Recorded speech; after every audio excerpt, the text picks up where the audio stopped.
તો ચોમાસું બિલકુલ મધ્યમાં આવ્યું છે અને ચોમાસું મધ્યમાં આવતાની સાથે જ ગુજરાત પરથી વાદળો ગાયબ થયા હતા અને ચિંતામાં હતા ખેડૂતો કે હવે શું થવાનું છે। અને આ તમામની વચ્ચે એક રાહતના સમાચાર ચોક્કસ સામે આવ્યા છે।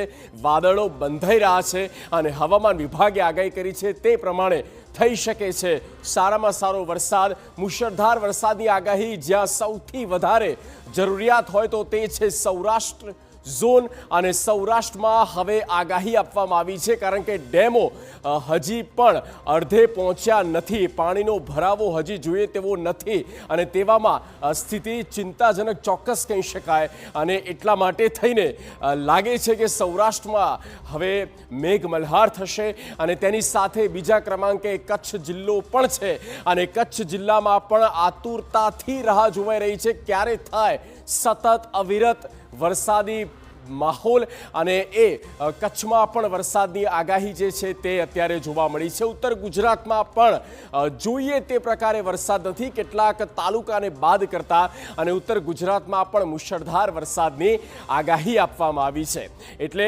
મધ્ય ગુજરાતની પણ વાત કરીએ, મધ્ય ગુજરાતમાં પણ અત્યારે એવરેજ વરસાદ થયો છે, સામાન્યથી મધ્યમ વરસાદ ચોક્કસ કહી શકાય મધ્ય ગુજરાતમાં અને તેવામાં વરસાદની આગાહી મધ્ય ગુજરાતને પણ ગમરોળી શકે છે। દક્ષિણ ગુજરાતમાં સૌથી વધારે વરસાદ અને છેલ્લા 3 રાઉન્ડ જે રીતે થયા છે વરસાદના અને દક્ષિણ ગુજરાતમાં બે ધનાધન અને જળ તરબોળ થયું। દક્ષિણ ગુજરાત ખાસ તો સુરત, નવસારી અને વલસાડ આ તમામ જગ્યા પર ફરી એક વખત થઈ શકે છે ભારે વરસાદ।